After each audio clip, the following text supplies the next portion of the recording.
గణేశాయ నమః. శ్రీమాత్రే నమః.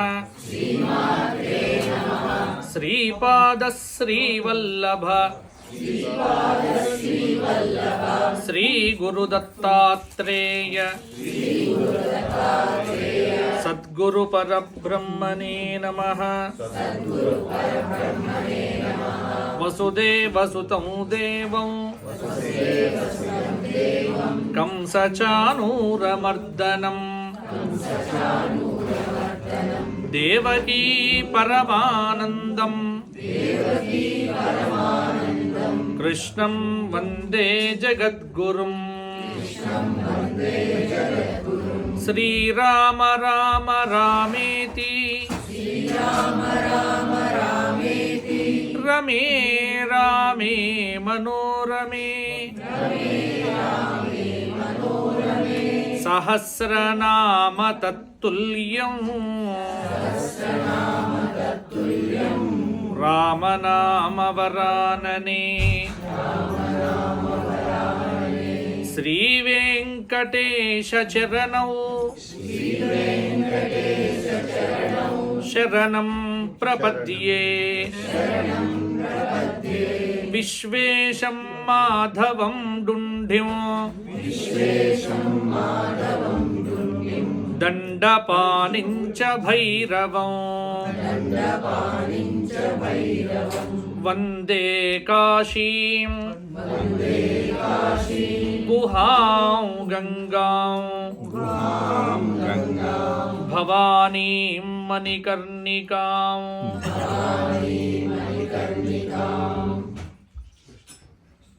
సీతారామ కళ్యాణ మహోత్సవంలో భాగంగా 3 రోజుల కార్యక్రమంలో మనం మొదటి రోజు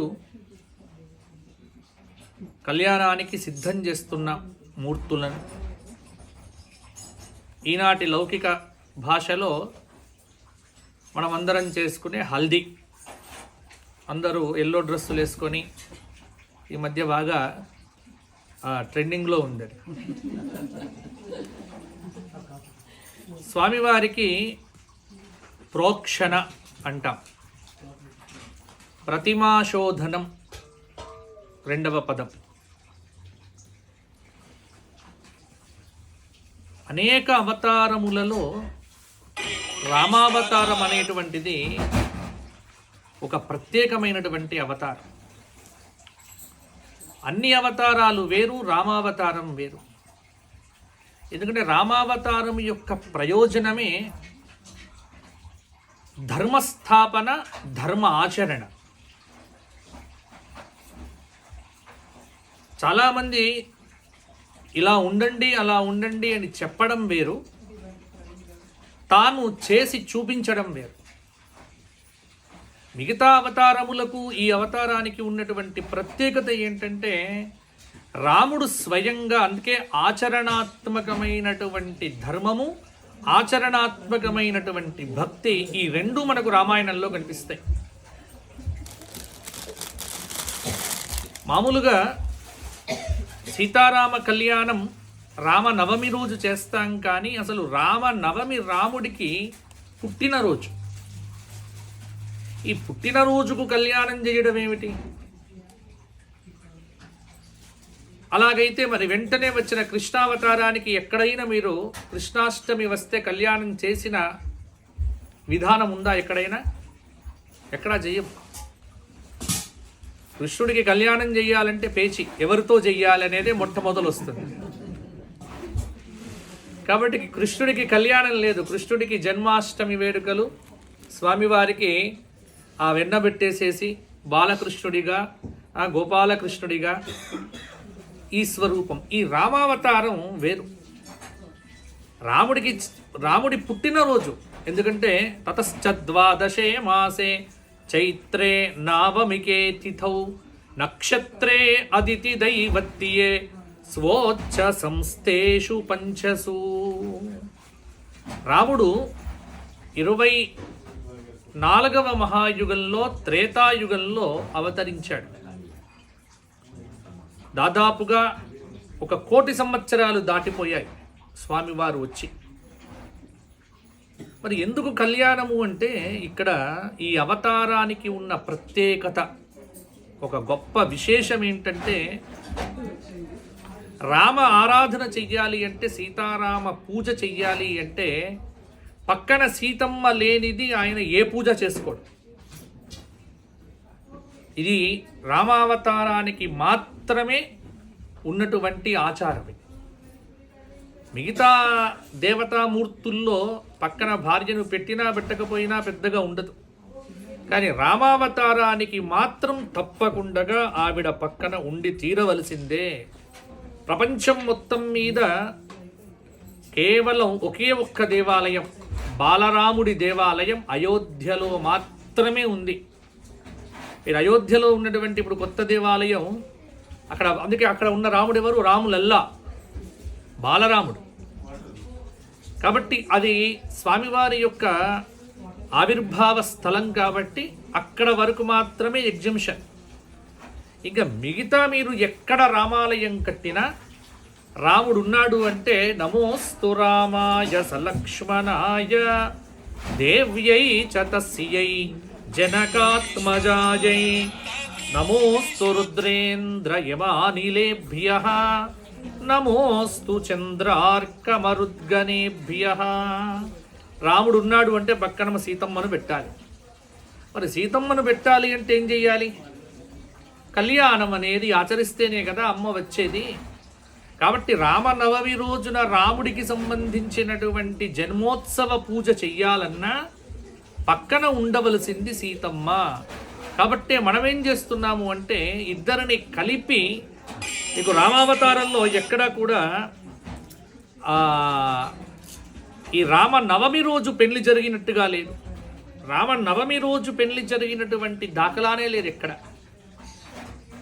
ఉత్తర ఫల్గుని నక్షత్రంలో రామకళ్యాణం జరిగింది, ఇది అందరికీ తెలుసు.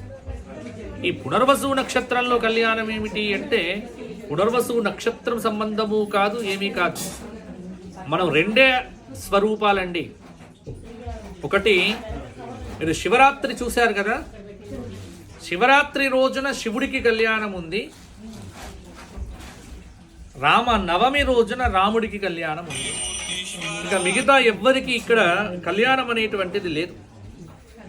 ఏ సంప్రదాయంలో కూడా, ఏ దేవతారాధనలో కూడా కళ్యాణం అనేటువంటిది కనిపించదు. కారణం ఏంటంటే దాంపత్య ధర్మానికి మొట్టమొదలు శివుడు, పార్వతి, ఆ తర్వాత రాముడు, సీతమ్మ, రెండే జంటలు. కాబట్టే మన ఆచారంలో కూడా ఉంది, షష్ఠి పూర్తయితే పార్వతీ పరమేశ్వరులు, కొత్తగా పెళ్లి చేసుకుంటే సీతారాములు, పొరపాటున లక్ష్మీనారాయణులు, వెంకటేశ్వరుడు, పద్మావతి ఇవేవి ఉండవు, చెప్పరు. ఎందుకంటే వెంకటేశ్వరుడు అన్నారంటే పక్కనే శ్రీదేవి, ఇంకో భూదేవి ఏది అడుగుతాడు. కానీ శివుడి దగ్గర ఉన్నప్పుడు ఇంకా వేరే ఆలోచనే లేదు. అలాగే రామావతారంలో రామో ద్విర్ణాభిభాషతే, రెండవ మాట లేదు, రెండవ బాణం లేదు, అసలు రాముడిలో రెండు అనేది లేదు. రాముడు ఏకస్వరూపం. కాబట్టే ఇక్కడ సీతారాములను కలిపి ఆరాధన చేసేటువంటి విధానం మనకు భద్రాచలంలో ఒక ప్రమాణం కూడా చూపిస్తారు. అది వైష్ణవ గ్రంథాల్లో ఉన్నటువంటిది. ఏమిటి అంటే సాధారణంగా ఎవరి జన్మోత్సవం అయితే తస్య కళ్యాణమాచరేత్ అనేటువంటి ప్రమాణం ఉంది, కానీ అందరి దేవతలకి ఇది వర్తించదు అన్నారు. కాబట్టి ఇక్కడ మనకు సీతారామ కళ్యాణం జగత్ కళ్యాణం. సీతారాములు కలిస్తేనే, ఒకనాడు భద్రాచలంలో కళ్యాణం అయిన తరువాతే ముహూర్తాలు పెట్టేవారు. ఇప్పుడు విశ్వావసనామ సంవత్సరం వచ్చింది అంటే విశ్వావసనామ సంవత్సర చైత్ర శుద్ధ నవమి లోపల ఎక్కడైనా పెళ్లి జరిగింది అంటే ఆ పెళ్లికి చెల్లుబాటు లేదు, ముహూర్తం లేదు. ఇది తెలుగునాట ప్రధానమైనటువంటి ఆచారం. మనకు భద్రాచలంలో కళ్యాణం జరగాలి. మీకెవరికీ తెలియదు, భద్రాచలానికి చాలా ప్రత్యేకతలు ఉన్నాయి. అక్కడ తలంబ్రాలు మామూలుగా మనం ఇలా కలుపాం. అక్కడ తలంబ్రాలు కలపటానికి చాలా పెద్ద పెద్ద ప్రమాణం అక్కడ. సీతారామ కళ్యాణానికి మొట్టమొదలు ముందు తలంబ్రాల పంట వేస్తారు. ఆ తలంబ్రాల యొక్క పంట కూడా ఎలా అంటే విత్తనాలు వేసేటప్పుడు దున్నేటప్పుడు కూడా సీతారాముల యొక్క వేషాలు వేసుకొని, హనుమంతుడి వేషం వేసుకొని, జాంబవంతుడి వేషం వేసుకొని రైతులందరూ ఈ పశ్చిమ గోదావరి జిల్లా ఆ ప్రాంతంలో ఉన్నటువంటి వారు, భద్రాచల సమీపంలో ఉన్నవారు ప్రత్యేకంగా వారి వేషాలు ధరించి అలా వేసి వచ్చినటువంటి తలంబ్రాలను, అందుకే మీకు భద్రాచలంలో ఉన్న తలంబ్రాలను గోటి తలంబ్రాలు అంటారు. అదేదో మిషన్లో పెట్టించారు.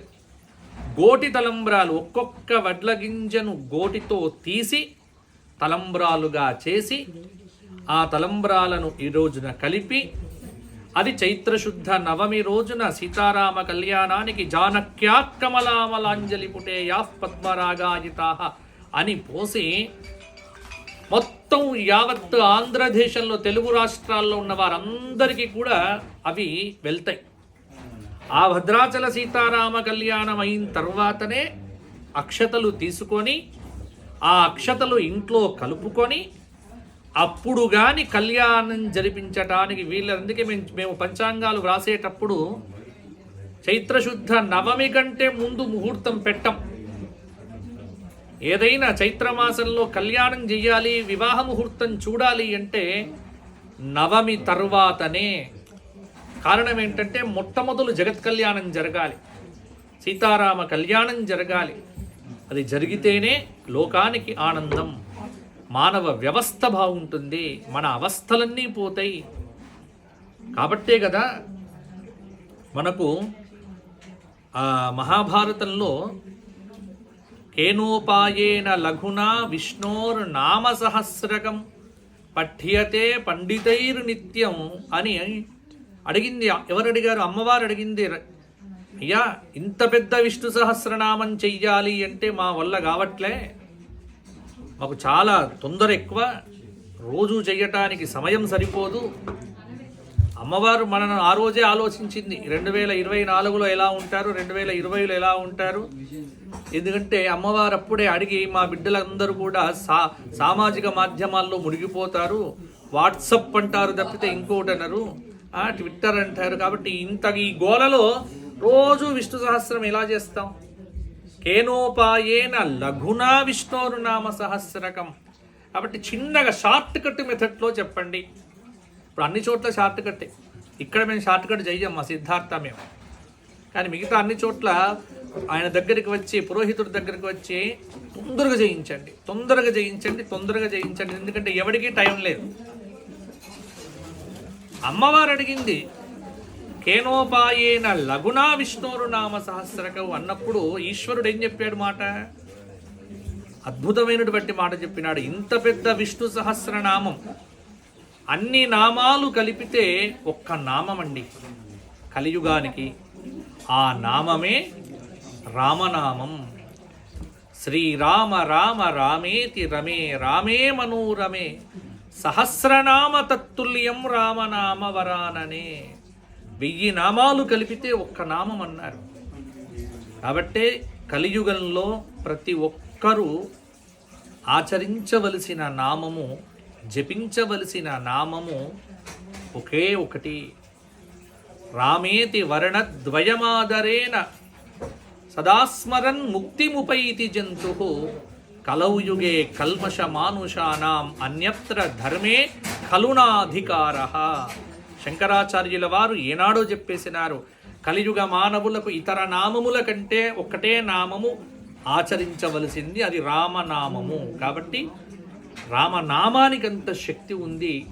మీరు చూస్తే చూడండి, అష్టాక్షరి అంటాం విష్ణు మంత్రాన్ని, నమో నారాయణాయ. శివమంత్రాన్ని పంచాక్షరి అంటాం. అమ్మవారి మంత్రాన్ని నవాక్షరి అంటాం. ఇలా ఏ దేవతా మంత్రాలకు ఆ దేవత అక్షరాలను బట్టి పేరు పెడితే, ప్రపంచంలో ఒకే ఒక్క నామానికి అక్షరాలకు సంబంధం లేకుండా చెప్పిన నామం ఏమిటి అంటే రామనామాన్ని ఏమంటాము? తారక నామము అంట. ఇది తరింపజేస్తుంది, ఇది ఆనందింపజేస్తుంది. ఇది పరవశింపజేస్తుంది, ఇది కష్టాన్ని ఎదుర్కొనేట్టుగా చేస్తుంది, ఇది కష్టాన్ని ఇష్టపడేట్టుగా చేస్తుంది, ఇది కష్టాన్ని మైమరచిపోయేట్టుగా చేస్తుంది. కాబట్టే ఒకే ఒక్క నామము, రామనామము, తారక నామము, ఇది తరింపజేస్తుంది. ఎలా అంటే మీరు ఏ కష్టమైనా తీసుకోండి, అది ఎంత పెద్దదన్నా కానీ. మనకి ఇప్పుడు ప్రాబ్లమ్స్ ఎక్కువ, అందరికీ చాలా ప్రాబ్లం లేని వ్యక్తి ఎవరైనా ఉన్నారా అంటే మీకు ఎక్కడ కనిపించరు. ప్రతి వారి వెనక, ప్రతి వారి ఇంట్లో ఒక ప్రాబ్లం తప్పకుండా ఉంటుంది. మరి దానికి సొల్యూషన్ ఏమిటి అంటే, సొల్యూషన్ కాలం నిర్ణయిస్తుంది, మనం నిర్ణయించుకోవడం కాదు. కర్మ ఎప్పుడూ కూడా విడిచిపెట్టదు. కర్మను అనుభవిస్తేనే కొన్ని కర్మలు పోతాయి. అందుకే మీకు మహాభారతంలో కానీ రామాయణంలో కానీ మనవి మామూలు గ్రంథాలు కాదు. ఏదో అక్కడికి వెళ్ళి చెప్పేస్తే నువ్వు నీ పాపం పోతుంది, నువ్వు మళ్ళీ రేపటి నుంచి కొత్త పాపాలు చేయొచ్చు అనేటువంటి దిక్కుమాలిన మతాలు కాదు ఈ మతాలు. ఇది మతం కాదు. కాబట్టి ఇక్కడ మన ధర్మం జీవన విధానాన్ని చెబుతుంది. మన ధర్మం ఆచరణ సాధ్యం కాని విషయాలను ఏనాడు చెప్పలే. మీరు చూడండి, కృష్ణుడు భగవంతుడు పక్కన ఉన్నప్పటికీ ఖచ్చితంగా అరణ్యవాసం చేశారు పంచపాండవులు. కృష్ణుడు కూడా ఉన్న వీళ్ళతో పాటు ఉన్నాడు. అడవిలో ఉంటే అడవిలో ఉన్నాడు, కుండలో అన్నం వండితే కుండలోనే అన్నం తిన్నాడు. కృష్ణుడు భగవంతుడు పక్కన ఉంటే మరి పంచపాండవుల అరణ్యవాసాన్ని ఇలా మాయ చేసో మంత్రం చేసో 12 సంవత్సరాలను 1 సంవత్సరంలోనో 3 నెలలకు తగ్గించి అయిపోతుండే కదా. కష్టానికి షార్ట్ కట్ మెథడ్లు ఉండవు, గుర్తుపెట్టుకోండి. కర్మను తప్పించుకోవాలి అని ఎప్పుడూ చూడకండి. కర్మను తప్పించుకుంటే అది వడ్డీ చక్రవడ్డీలతో సహా ఇంకో జన్మలోకి రావచ్చు. తెలివి ఉన్నటువంటి వాడు మేధావి అయిపోయి ఈ జన్మలోనే ఉన్న కర్మలన్నీ అనుభవించి క్షయం చేసుకొని వెళ్ళటానికి వీలుగా మన సనాతన ధర్మం మనకు ఒక చక్కటి మార్గాన్ని చూపించింది. కాబట్టి ఈ ధర్మంలో పుట్టినటువంటి వాడికి భయం లేదు. ఈ ధర్మంలో పుట్టినటువంటి వాడికి, ఈ భరతఖండంలో పుట్టినటువంటి వాడికి అంధవిశ్వాసాలు ఇవి లేవు. ఏమిటి అంటే, అంత పెద్ద కష్టం వచ్చినా ధర్మరాజు కానీ పంచపాండవులు కానీ తప్పించుకునే ప్రయత్నం చేయలే. దాన్ని యాక్సెప్ట్ చేశారు, దాన్ని ఆమోదించారు, దాన్ని సమన్వయం చేసుకున్నారు. వస్తాయి కష్టాలు పోతే. ఇప్పుడు విశ్వావసునామ సంవత్సరం వచ్చింది, మొన్న మార్చి 28న గ్రహాలు మారాయి. శని కుంభం నుంచి మీనంకి వెళ్ళాడు. మే 14వ తేదీన వృషభం నుంచి గురువు మిథునంకి వస్తాడు. గ్రహాలు మారవా? ఆ మీనరాశిలోకి వెళ్ళి మొత్తం గ్రహాలు కూర్చున్నాయి. మొన్న 28వ తారీఖు నాడు 6 గ్రహాలు వెళ్ళి అక్కడే కూర్చున్నాయి. ఇంకా ఒక్కొక్కరు యూట్యూబుల్లో ఇష్టం ఉన్నట్టుగా మీనరాశి వాళ్ళందరూ పోతారని ఒకటి చెప్పాడు. ప్రపంచంలో ఉందా అసలు ఈ మాటలు ఉన్నాయ్యా? గ్రహాల గురించి భయపడాల్సిన పనిలే. ఎందుకంటే ఇవి మన కర్మను అనుభవింప చెయ్యటానికే. ఒక చోట ఒక కష్టం తొలగిపోతున్నదంటే ఇది విశ్వంలో ఎక్కడికో అంటే ఈ విశ్వాన్ని దాటిపోలే, ఇంకొకరికి వెళ్ళిపోయింది. కాబట్టి వీటన్నింటినీ అనుభవించాలి అంటే ఆ అనుభవాన్ని నీకు రంగదించి ఇవ్వటానికి నీతో పాటు నామం. భగవంతుడు కలియుగంలో పరోక్షంగా ఉంటాడు, ప్రత్యక్షంగా ఉండడు. రామనామం అన్నప్పుడు ఒక్క రామనామాన్ని పట్టుకొని 100 యోజనాలు అవలీలగా లంఘించి వేసినాడు ఆంజనేయ స్వామి వారు. ఒక రామనామాన్ని పట్టుకొని ఎంతమంది భక్తులు, శబరి దగ్గర నుంచి గుహుడు, శబరి, విభీషణాదులు మొత్తం మంది. మనం ఏంటంటే మనం పట్టుకోవట్లే. మీరు రామనామం రోజుకు వీలైనంతగా చెయ్యండి. నామ జపం చేస్తే మీకు కష్టం ఇష్టమైపోతుంది. కష్టాన్ని ఇష్టపడతారు బాగా. ఎప్పుడైతే ఇష్టపడితే చూడండి, అత్త తిడితే ఊరుకోం, ఇదే బిడ్డ తిడితే మాత్రం అన్నీ మూసుకొని కూర్చుంటారు. తిట్టే అది అత్త తిట్టిందా ఇంకోరు తిట్టారా అనేది కాదు. అదే సంతానం తిడితే భరిస్తారు తల్లిదండ్రులు కావచ్చు, ఎవరైనా సరే. అదే మనకు నచ్చని వ్యక్తి తిట్టింది అనుకోండి, ఒక్క మాట అన్నా ఎందుకు అంటే యాక్సెప్టెన్స్ లేదు దాంట్లో, అలా ఆమోదం అనేటువంటిది లేదు. కష్టాన్ని నీవు ఇష్టపడ్డావు అంటే కష్టం అప్పుడే నష్టం అయిపోతుంది, వెళ్ళిపోతుంది, అసలు అది ఏమీ ఇబ్బంది. అలా ఇష్టపడేట్టుగా చేసే నామమే రామనామం. కాబట్టే రాముడు మనలాగే 14 సంవత్సరాలు, అందుకే ఎమోషన్స్ ఇప్పుడు అందరికీ ఏంటంటే ఏవి కంట్రోల్లో లేవంటే ఎమోషన్స్ మన కంట్రోల్లో లేవు. పట్టరాని ఆనందము, పట్టరాని దుఃఖము, ఏదైనా ఎక్స్ట్రీమ్గా వెళ్ళిపోతున్నాం అందరం కలిసి. ప్రతిదానికి ఎక్స్ట్రీమ్ లెవెల్స్, కోపం ఎక్స్ట్రీమ్గా, ఎంజాయ్మెంట్ ఎక్స్ట్రీమ్గా, అడ్డులేని ఆనందం, అడ్డులేని కోపం, అడ్డులేని సంతోషం. ఎప్పుడు కూడా ఎమోషన్స్ను నియంత్రించుకుంటేనే జీవనం బాగుంటుంది అని చెప్పిన జీవన విధానం మొట్టమొదలు ఈ ప్రపంచంలో రామచంద్రమూర్తి ఒక్కడే. గుర్తుపెట్టుకోండి, రాముడు ఒక్కడే. అందుకే భద్రాచలంలో రాసినాడు, తక్కువేమి మనకు రాముండొక్కడుండు వరకు. ఆ ఒక్క కీర్తన చాలు, మీకేం తక్కువ, ఏం తక్కువ లేదు. ఎందుకు? మాకు రాముడు ఉన్నాడు నా పక్కన. ఇక రాముడు ఉన్న తర్వాత జీవితంలో ఇంకా ఏమీ అడగాల్సిన పని లేదు, ఏది కోరాల్సినటువంటి పని లేదు. మీరు అయోధ్యకాండ చదివితే అర్థమవుతుంది భావోద్వేగాలను ఎలా నియంత్రించుకోవాలి కుటుంబంలో, భావోద్వేగాలను ఎలా కంట్రోల్. ఎప్పుడైతే రాముడు పట్టాభిషేకాన్ని యాక్సెప్ట్ చేశాడు, రాముడు అరణ్యవాసాన్ని యాక్సెప్ట్ చేశాడు. ఈ రెండు చెప్పినప్పుడు రాముడి ముఖంలో ఫీలింగ్స్ సేమ్. దుఃఖేషు అనుద్విగ్నమనాః సుఖేషు విగత స్పృహ వీతరాగ భయక్రోధ స్థితధీర్మునిరుచ్యతే. అది శ్లోకం ఇంప్లిమెంటేషన్ అక్కడ ఉంది. గంట క్రితం దశరథుడు వచ్చి నాయనా పట్టాభిషేకం రేపు అన్నాడు, ఓకే నాన్న అన్నాడు. గంటన్నర తర్వాత ఎమర్జెన్సీ టెలిగ్రామ్లో వెంటనే వాట్సాప్ మెసేజ్ వచ్చింది, నీ పట్టాభిషేకం క్యాన్సల్ అంటే వెంటనే కోపంతో పరిగెత్తాడు రామచంద్రమూర్తి, ధోతి పైకి చీల్చుకొని. అది ఒప్పుకున్నాడు. పట్టాభిషేకం అన్నప్పుడు ఎంత ఆనందంగా ఉన్నాడో అరణ్యవాసం అన్నప్పుడు కూడా ఆనందంగానే ఉన్నాడు. కానీ పక్కనే ఉన్నాడు లక్ష్మణుడు.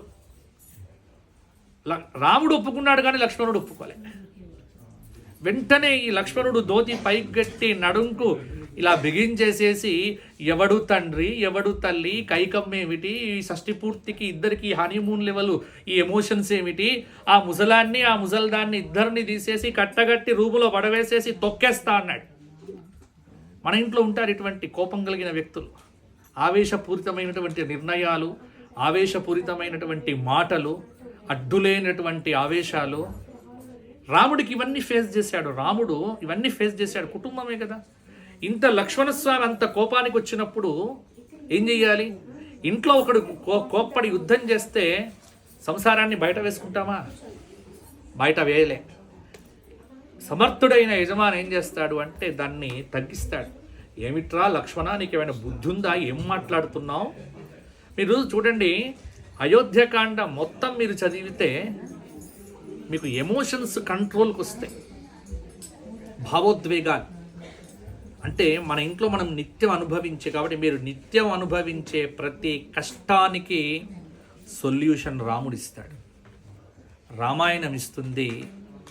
అది ఇవ్వటం కోసమే మనం మర్చిపోతుంటామని ప్రతి సంవత్సరం ఆ కళ్యాణం చేసి. కాబట్టి మొన్నెవరో అడిగారు, మేము సుఖంగా ఉండాలంటే మా భార్యాభర్తల ఇద్దరం కూడా రోజు మేము పాకిస్తాన్ ఇండియానే మా ఇంట్లో.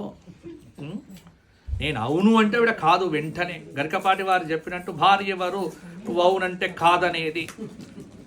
కొడుకెవడు, చెప్పిన మాట విననివాడు. వినకపోతేనే కొడుకు అవుతాడు, వింటే కొడుకు ఎందుకు అవుతాడు? యాక్సెప్ట్ చేయండి దాన్ని ఖచ్చితంగా. అందరూ వింటే అలా ఉండదు ఎప్పుడు కూడా జీవితంలో. కుటుంబం అన్నప్పుడు వారుంటారు, వీరుంటారు, వీరుంటారు, అందరూ ఉంటారు. అన్నింటినీ తీసుకోవాలి. కానీ అన్నింటిలో కుటుంబ యజమాని ఎలా ఉండాలి అంటే రాముడిలాగా ఉండాలి. అంతమంది ముగ్గురు తల్లులు, ముగ్గురు అన్నదమ్ములు, నలుగురు. ఈ అన్నదమ్ములకు భార్యలు వచ్చేదాకా అన్నదమ్ముల అనుబంధం వేరు, భార్య వచ్చిన తర్వాత అనుబంధాలు వేరు. అప్పుడు అన్నీ కూడా వాట్సాప్ బంధాలు అయితే ఈ దీన్ని బ్యాలెన్స్ చేసుకోవాలి. రాముడికి సీత వచ్చిన తర్వాత, లక్ష్మణ స్వామి వారికి ఊర్మిళ వచ్చిన తర్వాత, అంటే కుటుంబం అప్పుడు ఎలా ఉంది ఇప్పుడు ఎలా ఉంది, ఇన్నింటిని బ్యాలెన్స్ చేశాడు రామచంద్రమూర్తి. సీతమ్మ వారు నేను అరణ్యానికి పోతున్నా అంటే అమ్మవారు ఒప్పుకుంటుందా? రేపు తెల్లారి పట్టాభిషేకం అని చెప్పి ఇదే పట్టాభిషేకాన్ని టయానికి మనం అరణ్యంకి వెళ్ళిపోదాం ఇద్దరం, నేను వెళ్ళిపోతాను అంటే మొదలు రమ్మని కూడా చెప్పాడు. చూడండి రామచంద్రమూర్తి ఎంత అంటే భార్యతో కూడా ఎలా ఉండాలి రాముడు, భార్యతో కూడా నీ ప్రవర్తన ఎలా ఉండాలి. సీత నేను వెళ్తున్నా, నువ్వు బాగా ఉండు, ఇక్కడే ఉండు అని చెప్తాడు తప్ప సీతమ్మ మనం ఇద్దరం వెళ్ళిపోదాం అనడు. ఎందుకంటే కష్టమైనటువంటి పని. కానీ భార్య ఎలా ఉండాలి అంటే అర్థం చేసుకున్నది రామచంద్రమూర్తిని. ఛాయేవ అనుగతా సదా, నీతోని నేను నీడలాగా ఉంటాను అని మా నాన్న కన్యాదానం చేశాడు, నన్ను ఇక్కడ అయోధ్యలో పెట్టి నువ్వు వెళ్ళిపోతావా, ఏమనుకుంటున్నావు అని చివరికి రామచంద్రమూర్తిని కూడా ఒక మాట అన్నది ఆవిడ. నేను తీసుకుపోను అంటే కొంత సాధారణంగానే నోటి దురుస్తనం అనేటువంటిది ఆడవాళ్ళకు ఉంటుంది, చెయ్యి దురుసుతనం మగవాళ్ళకు ఉంటుంది. ఇద్దరికి బలహీనతలే రెండు. వీడికి ఎందుకంటే లాజిక్లు మాట్లాడటం మగవాడికి చేత కాదు, లాజిక్తోనే కొట్టేస్తారు వీళ్ళిద్దరు కూడా. ఎందుకంటే పలానా రోజున మీ అమ్మ కన్యాదానం చేసేటప్పుడు చూసినటువంటి చూపును కూడా 20 ఏళ్ళ తర్వాత కూడా గుర్తుపెట్టుకుంటుంది ఈవిడ. ఎందుకంటే మాటలు చేష్టలు ఇవన్నీ వీడికి గుర్తుని చావదు. ఎందుకంటే పొద్దున తిన్నదే సాయంత్రానికి మర్చిపోయే రకం వీడు మగవాడు, వీడికి ఏది గుర్తుండదు. కానీ ఆవిడకు అలా కాదు, ఆవిడకు అన్నీ గుర్తు పెట్టుకుంటుంది. 12 ఏళ్ల క్రితం మీ వాళ్ళు ఇలా అన్నారా నన్ను అంటే ఎప్పుడేమన్నారే నాకేం గుర్తులేదు అంటాడు వీడు. ఎందుకంటే ఆవిడ అలానే ఉండాలి, పరాశక్తి అలాగే ఉంటుంది సీతమ్మ, దానికి కోపం తెచ్చుకోవద్దు. అందుకే సీతమ్మ ఏమన్నది రామచంద్రమూర్తితో, మా నాన్న ఎంత తప్పుడు పని చేశాడు, ఏం చేశాడు అని అడిగింది. అంటే పురుష రూపంలో ఉన్నటువంటి ఆడపిల్లకిచ్చి పెళ్లి చేశాడు అన్నది. చూడండి, స్త్రియం పురుష విగ్రహం, ఈ మాట అయోధ్యకాండలో ఉన్నది. సీతమ్మ తిట్టిందా రాముణ్ణి అంటే ఎందుకు తిట్టదు? తిట్టుకుంటేనే భార్యాభర్తలు చూడండి పరస్పరం మీరు అని గౌరవించుకుంటే ఆ దాంపత్యం ఏం బాగుండదు, ఖచ్చితంగా బాగుండదు. పొద్దున తిట్టుకోవాలి, మధ్యాహ్నం కొట్టుకోవాలి, సాయంత్రం కలిసి భోజనం చేస్తే ఆ ఇల్లు పర్ఫెక్ట్ ఇల్లు అంతే. అదే జరుగుతుంది. అప్పుడు కొట్లాటలేమో వేరే వాళ్ళ వల్ల వచ్చేవి, వారి వల్ల వచ్చేవి. ఇప్పుడు ఏమిటి అంటే రాత్రి 12 గంటలకు తెల్లారి బర్త్డే స్టేటస్ పెట్టకపోతే యుద్ధమే. అరే ఫేస్ టు ఫేస్ చెప్పుదాం అనుకున్నానే, నీకు హ్యాపీ బర్త్డే అంటే నీకు ప్రేమ లేదు, నువ్వు వాట్సాప్లో స్టేటస్ పెట్టలే, నువ్వు పెడితేనే నాకు బర్త్డే. ఇటువంటి తగాదాలు, ఇటువంటివన్నీ కూడా ఈ మధ్యకాలంలో జీవితాల్లో పలుచోట్ల చూస్తూ ఉన్నాం, పలుచోట్ల అనుభవిస్తూ ఉన్నాం. అందరు వచ్చి ఎవరికి చెప్పుకుంటారు, మా బోటి వాళ్ళకే కదా చెప్పుకునేది, మీకు ఎలా తెలుసండి ఇన్ని విషయాలు అంటారు. అంటే ఆ ప్రారంభం మాకని మాత్రమే రాసి ఉంటుంది. పొద్దున లేస్తే ఒక జ్యోతిష్యంలో వచ్చే ప్రాబ్లమ్స్ ఇవే చాలామందికి. ఏమి లేదు, సిల్లీ థింగ్స్, చిన్న చిన్న విషయాలకు ఎక్కడికో పోతున్నది బంధం అనేటువంటిది. కారణం ఏంటంటే మనకు ఇప్పుడు ఎమోషన్స్ని కంట్రోల్ చేయటానికి ఎవరు చెప్పేవారు లేరు. ముఖ్యంగా అసలు చెప్పే వాళ్ళే లేరు. చెప్పేవాళ్ళు ఉన్నా వినటానికి ముందు ఒకప్పుడు ఓపిక ఉండేది. ఇప్పుడు దరిద్రం ఏమిటంటే ఇలా గంటలు ఉపన్యాసాలు కూడా ఎవరు వినట్లే. మొన్నెవరు అడుగుతున్నారు, ఉపన్యాసం అంటే మీరు రీల్ లాగా చెప్పండి ఉపన్యాసం అంటాడు. ఒక్క నిమిషంలో అయిపోవన్నట వీళ్ళ దుంపలు తెగ. ఏం చెప్తాం ఒక్క నిమిషంలో? ఇప్పుడు ప్రతిదీ కూడా మరేమిటి అంటే రియల్ బతుకులు వేరు, రీల్ బతుకులు వేరు. కాబట్టి ఇటువంటి జీవితాలు, ఇటువంటి వాటిని మనం ఎలా దీన్ని సమన్వయం చేసుకోవాలి, దీన్ని ఎలా సర్దుబాటు చేసుకోవాలి అంటే రామాయణం చెప్పింది. రామాయణంలో కంప్లీట్ అసలు హౌ టు కంట్రోల్ ఎమోషన్స్. నీ భావోద్వేగాలు నీ చేతిలో ఉండాలి. నిన్ను బలహీనపరచకూడదు, నిన్ను కదిలించకూడదు, నిన్ను కింద పడవేయకూడదు. బంధం అనేటువంటిది బలహీనం కావద్దు, బంధం అనేటువంటిది బలహీనతలో పడవద్దు. బంధం అనేటువంటిది దాన్ని చాలా ఆనందంగా స్వీకరించాలి. కష్టమో నష్టమో ఇష్టమో ఒక బంధంతో ఏర్పడ్డది అంటే అంతే. ఛాయేవ అనుగత సదా. అందుకే రామచంద్రమూర్తి ఆదర్శం. మనకు రాముడు ఎందుకు ఆదర్శం అంటే ఇందుకే. జనకుడు నీకు నన్ను ఇచ్చేసాడు, అయిపోయింది, కష్టమో ఇద్దరమో అయిపోయింది, మన బంధం ఏర్పడ్డది ఇద్దరితో అని. ఇప్పుడు అన్ని కొత్త కొత్త పదాలు. నిన్నెవరో అన్నారు మీకు డింగ్స్ తెలుసా అని. డింగ్స్ ఏమిటి, డంగ్స్ ఏమిటి అంటే డ్యూయల్ ఇన్కమ్ నో కిడ్స్ అట. ఇప్పుడు కొత్త. సో ఇప్పుడు ఇవన్నీ మాకు హైదరాబాద్లో రోజు టర్మినాలజీ మారిపోయింది. రోజు టర్మినాలజీ వింటూ ఉన్నాం. ఎందుకంటే మొన్న ఇలాగే మా ఇద్దరు వచ్చి అడిగారు ఏమిటి అంటే మేము డింగ్స్ అండి అన్నారు. ఏంటి డింగ్స్ అన్నా, నాకు అర్థమై కాలే. ఏమిటి డింగ్స్ అంటే ఏమిటి అంటే డ్యూయల్ ఇన్కమ్ నో కిడ్స్. నా అజ్ఞానంలో నేను అడిగా మరి ఇద్దరు సంపాదించి ఎవరి నెత్తి మీద పెడతారు అని. అంటే ఎవరికి ఇవ్వమండి, మేమే అనుభవిస్తాం. ఎవరెవరు అనుభవించాలి? ఆయన నాదని నేను.